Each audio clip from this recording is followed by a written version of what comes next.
peoples, what's up? My name is Jason and I'm from the Shelf Stories YouTube channel. And I'm here not with a standard review, but what I wanted to do with this particular video is to talk about Hostage Negotiator Abductors. There are 10 abductors in the line that you can purchase. They're $9 each. Go ahead and line them up. You can buy 10 of them. And there's also abductors in the regular base box and the crime wave box. So you got about 16, 17 in total.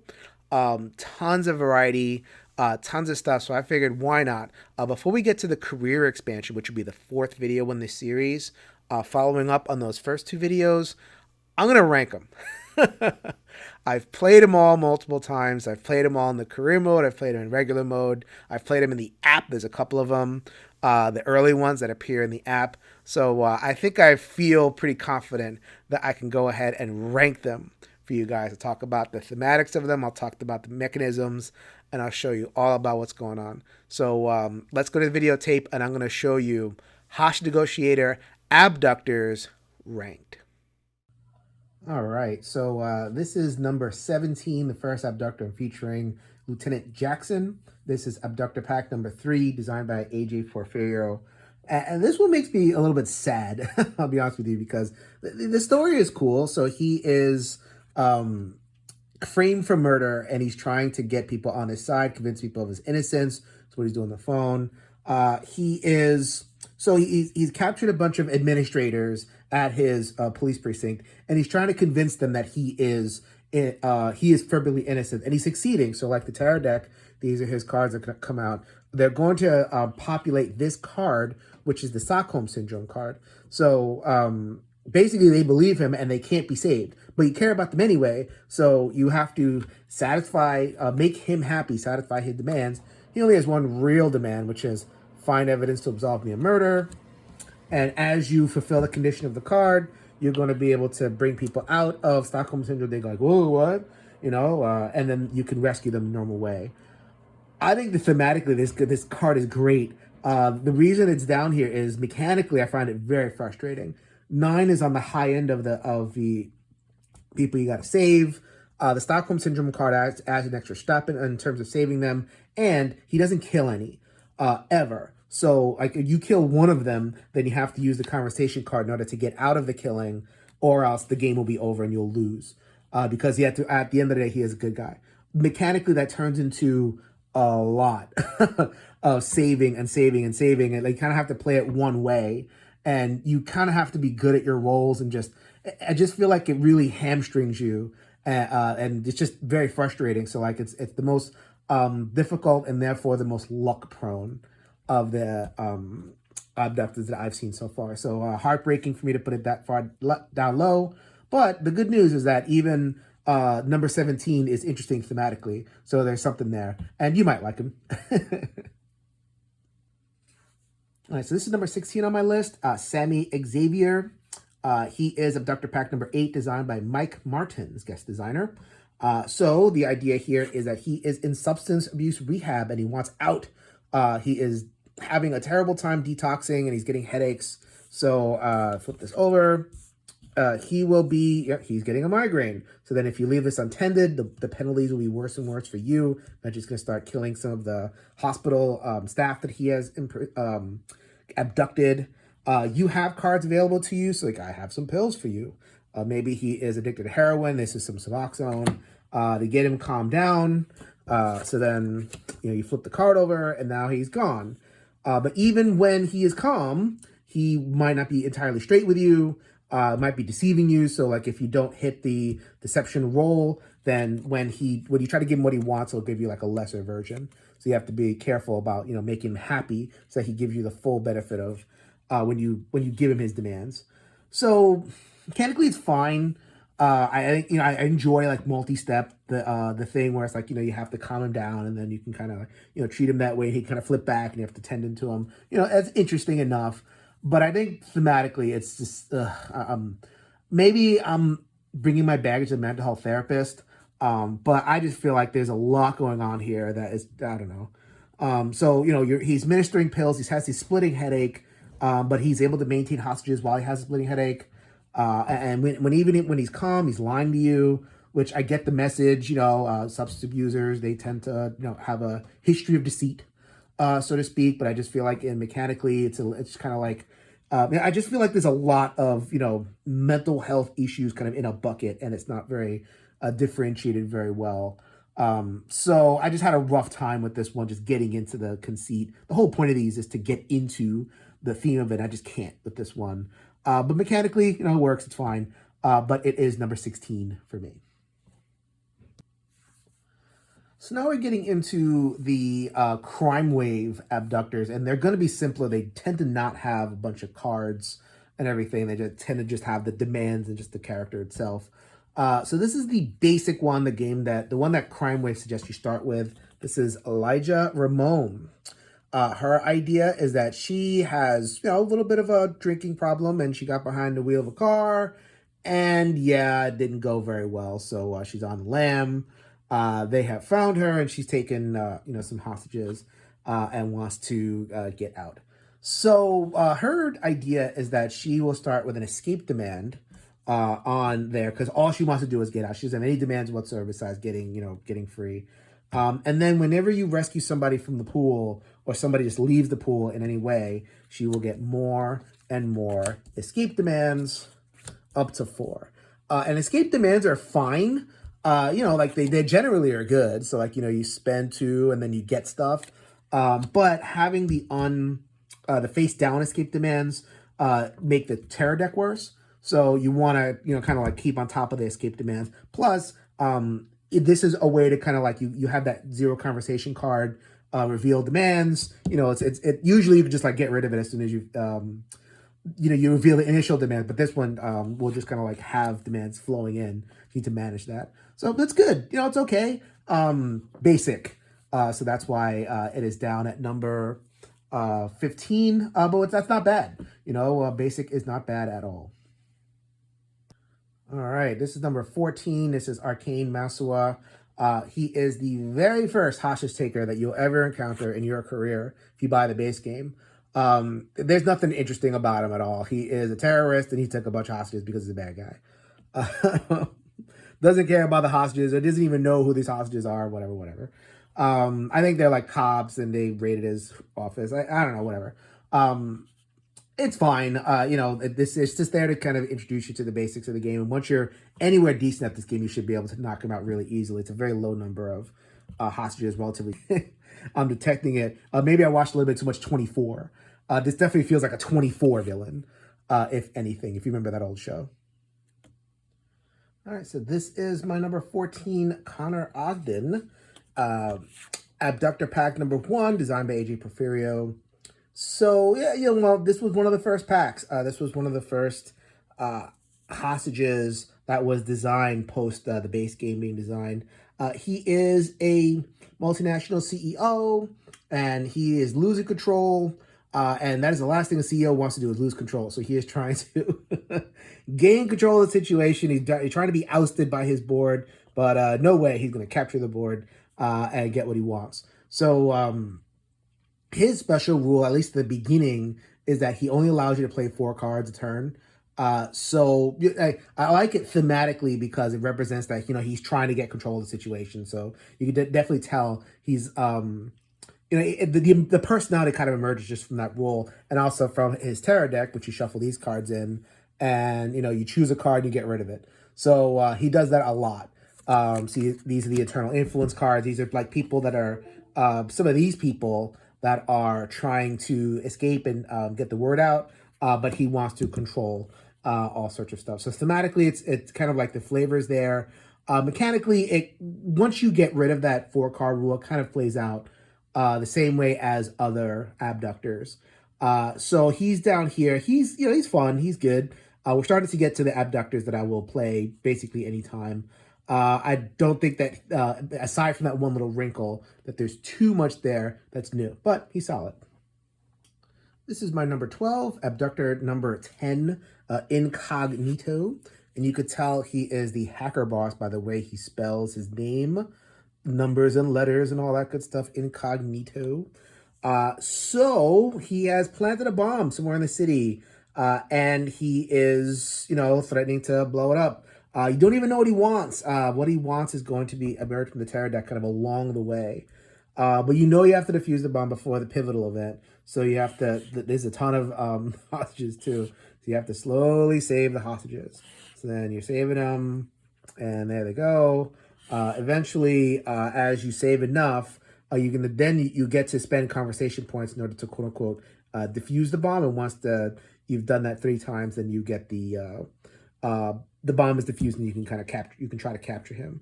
So this is kind of like, I love the motif, and I guess it's down here because I was a little bit disappointed in the motif. Mechanically, it's fine. You know, you're rescuing prisoners and you're trying to, like, you know, as you rescue prisoners, you're able to kind of do stuff. I think other abductors do this particular thing a little bit better, and I don't like, both thematically and mechanically, and I don't feel like I'm defusing a bomb here. And I think that other games have figured out a way to do a little bit better, more thematically, in terms of, like, you know, programming things into like this could have been like a puzzle, you know, like a little mini puzzle, and you kind of play cards in order to fit, you know, get moves and figure out the puzzle and stuff like that. I don't know, just kind of throwing spitballing stuff out there, how it could have been a little bit more flavorful. As it is, it's fine mechanically, but thematically didn't grab me as much as I wanted it to. So there you go. Here's my number 11, RENESHA Sharp. She is one of the abductors in the Crime Wave expansion. So I have to admit, at this point, I'm weighting the Crime Wave, the basic abductors you get in the base sets, a little bit on a curve relative to the abductor packs, only because I'm very sensitive that, like, you don't have to pay extra for these. They come with the game itself, so they get a little bit of a bump for that. So this one is interesting mechanically. Thematically, I don't think she's interesting at all. She's a gangbanger, and she's torturing other these are other gang members from a rival gang. Not interesting at all. I'm a little bit disappointed in that because, I mean, I see her name and her vibe is a little bit tribal, and there's a lot that you can do in terms of you know, reservations and, you know, Native American reservations and all that kind of thing. Didn't really go that direction at all. It's just, you know, like, you know, a veneer on a very, very basic theme.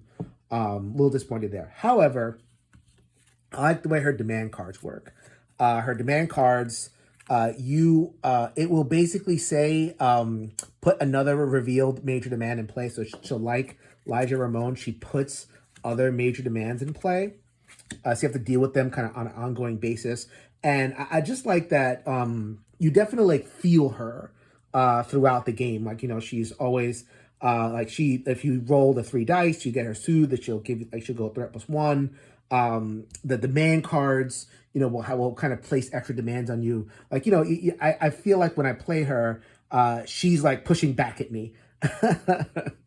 You know, she's not like ARKAYNE MASSVA or some of these other abductors who, you know, you just kind of like playing the game. This with a very few components, manages to kind of like get in your way a little bit more. I feel her kind of pushing back against me, and I enjoy that. All right, so here's my number 10 abductor, the last one from Crime Wave that I'm going to talk about today. BARRETT MULLINS. Again, grading on a little bit of a curve.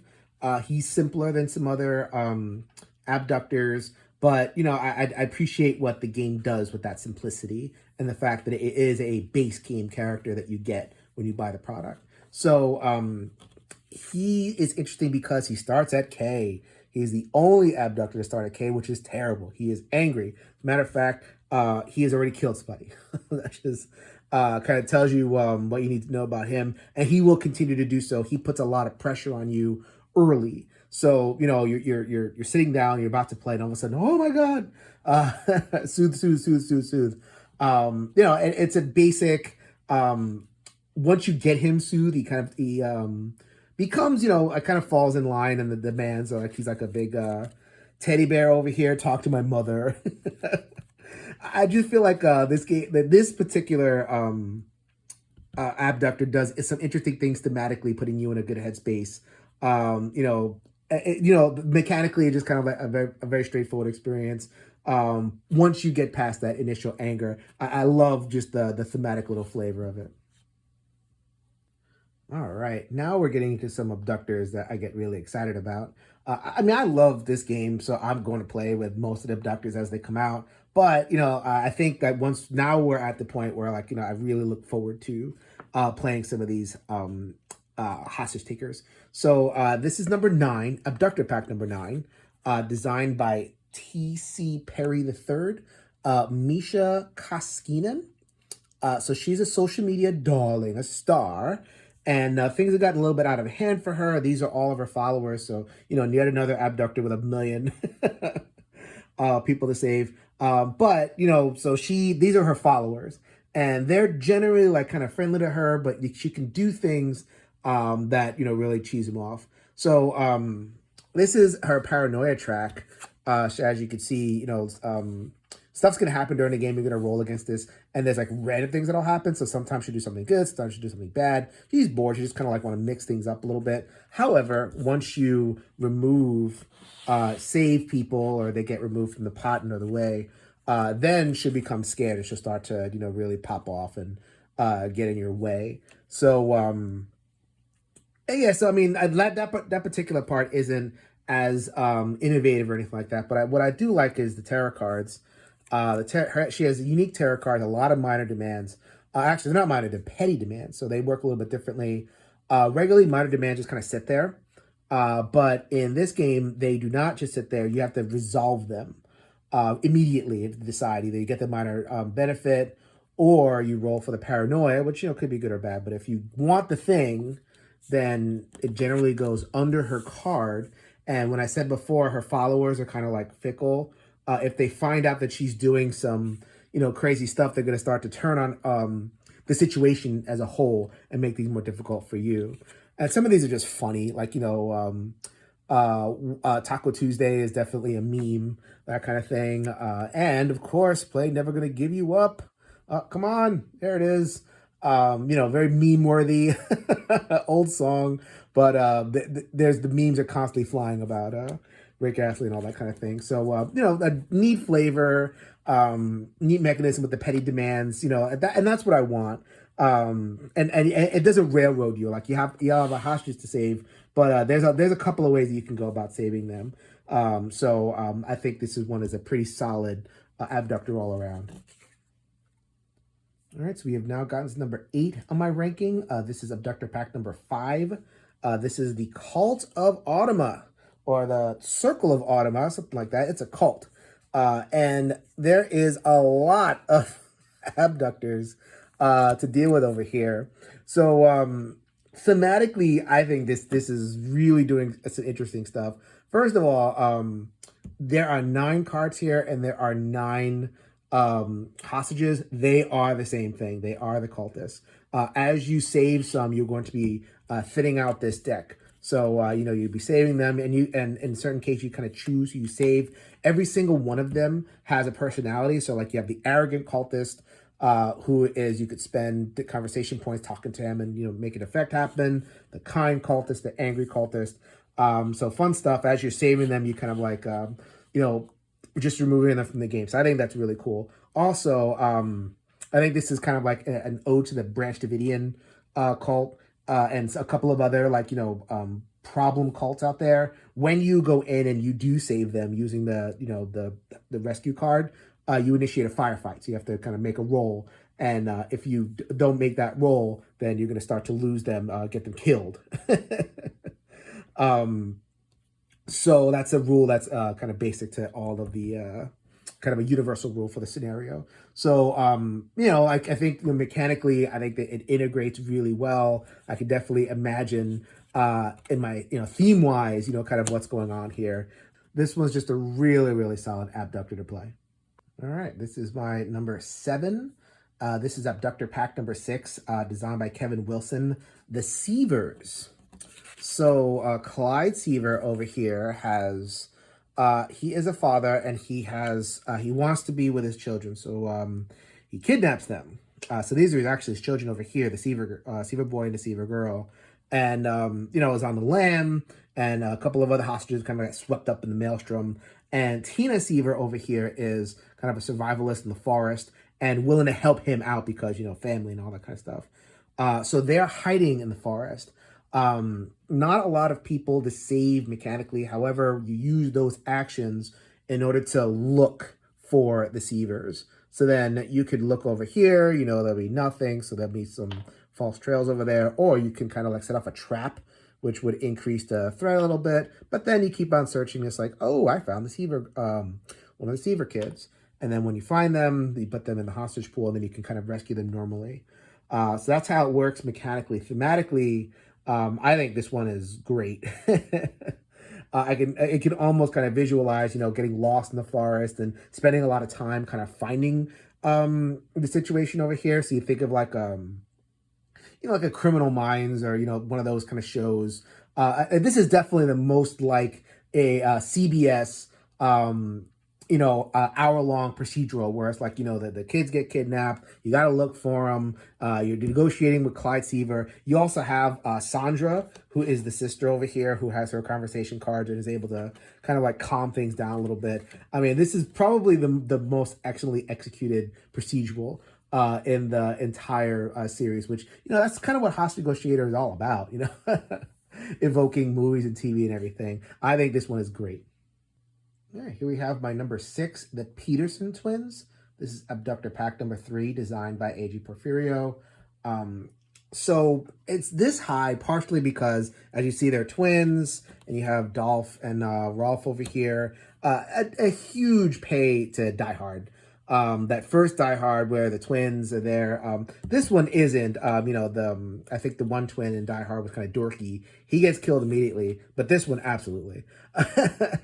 Coming in at the end, you know, with the big honking gun, can't be negotiated with, kills all the hostages that are left in the pool when it appears. So thematically, you know, just kind of evoking something that makes me really happy.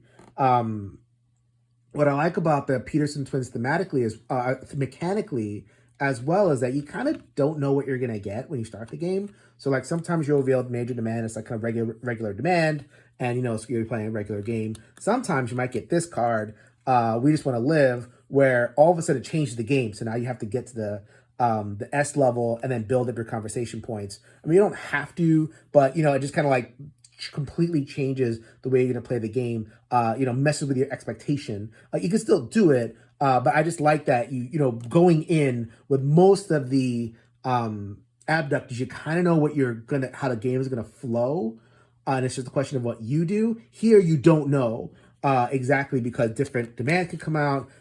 You put stuff in the terror deck, and the terror deck is gonna trigger these decide cards. And, you know, you might have, you might make Dolph angry, or you might trigger a speedboat chase or something like that. I mean, there's all sorts of ways in which this one can go, but it's all kind of contained within, and all very doable within the scope of the game. So I think this one is excellent, a lot of fun. All right, so this is my abductor number 5, Donna Scarborough, the teacher. She feels, she was denied tenure, and she feels like she deserves more, so she is completely snapped, taking her entire class hostage, and you gotta deal with it. Okay, so this is a base hostage taker from the base game. A little bit unusual. Maybe you're familiar with the game and you're wondering, like, why is Donna so high? Again, I give a couple of, like, a half a point consideration for characters that come in the base box. You don't have to spend any money on them. Also, I guess, like, from a design perspective, I kind of appreciate what Donna is doing. So I guess it's probably more accurate to say I appreciate Donna, rather than, like, you know, oh, you know, what a great design character.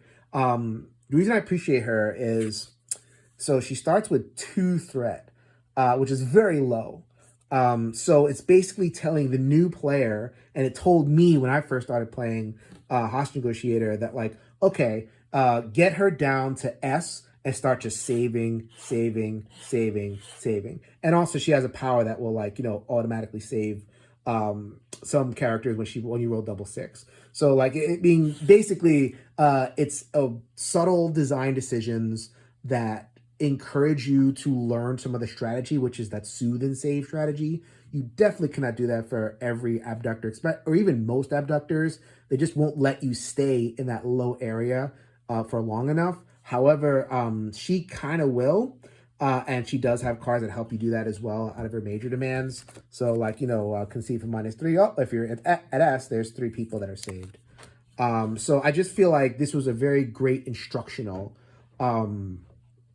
hostage taker, and I want to give her props. So thank you very much, Donna, for teaching me one aspect of the game. All right, so this is my number 4, Edward Quinn. This is the last non-abductor pack abductor that I'm going to talk about. So why is he so high? So a couple of things. So he has a story where his son needs cancer treatment and he can't get it because of lack of medical insurance. So he's kind of breaking down, freaking out, wondering what to do. Takes a bunch of people hostage, and it's like, okay, give my son medical care. Really poignant. And Rado, as mentioned in a previous video, had a big problem with it because, like, you know, now it's an enemy, I'm supposed to go at him. Well, it's not, because you have the one card, the major demand, you know, get 12 conversation, and everybody's released. The abductor surrenders, everything's okay. So it's like you have to really, really talk to him in order to get through it. And you could do it the regular way, but why would you?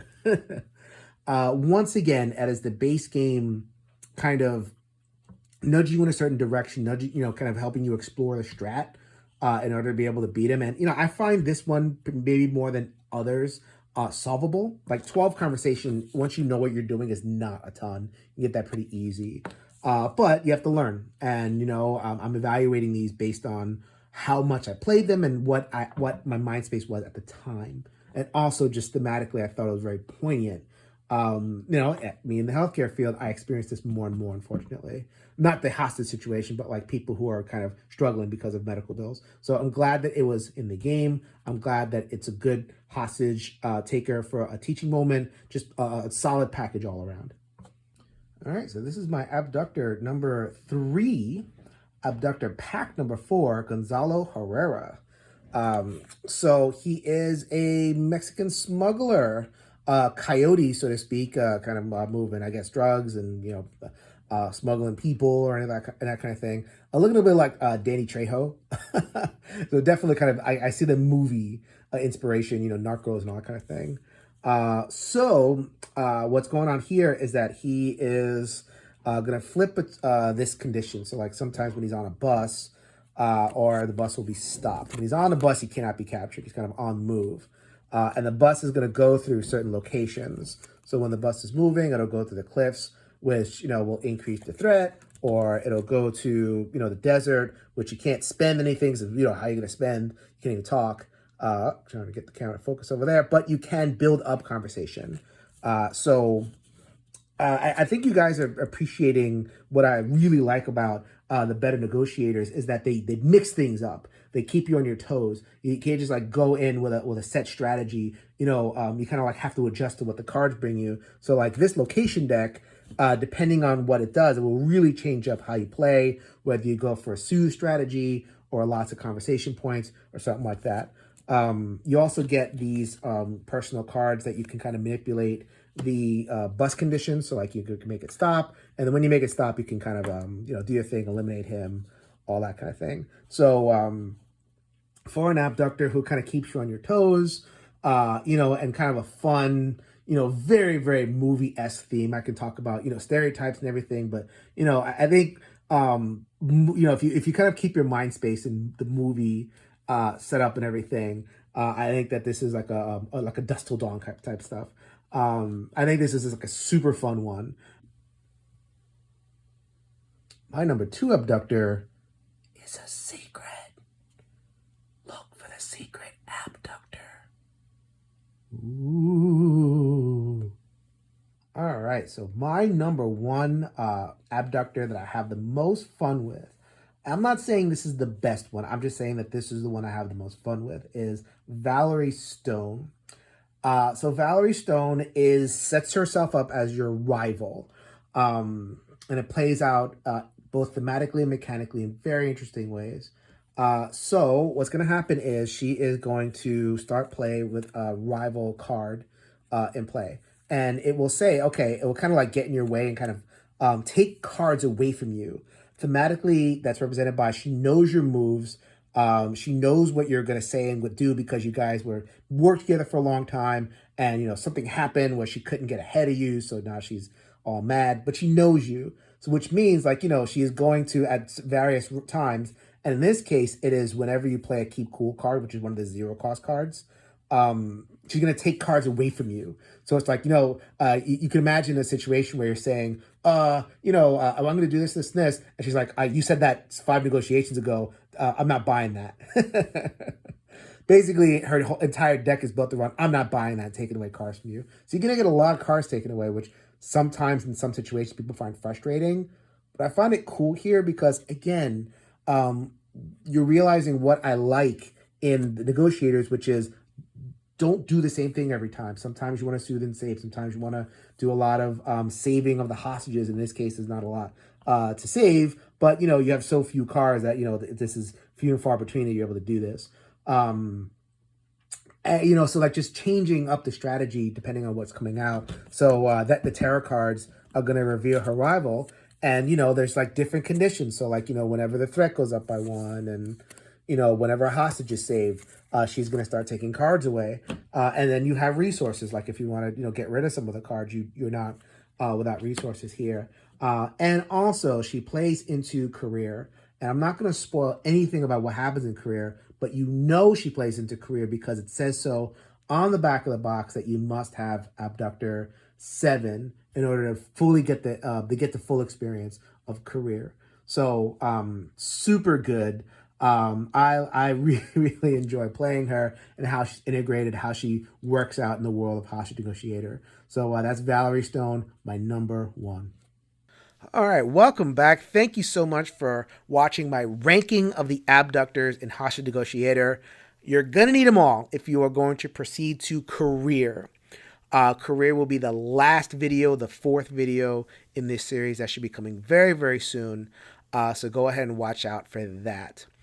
You can check out my stuff, my content at Shelf Stories. There's my logo right there. It is a YouTube channel with playthroughs and interviews and all sorts of other fun gaming stuff. You can also interact with me at Shelf Stories GBL on Twitter. So until next time, this is Jason reminding you, if you could change your mind, you could change the world. So until next time, later everybody.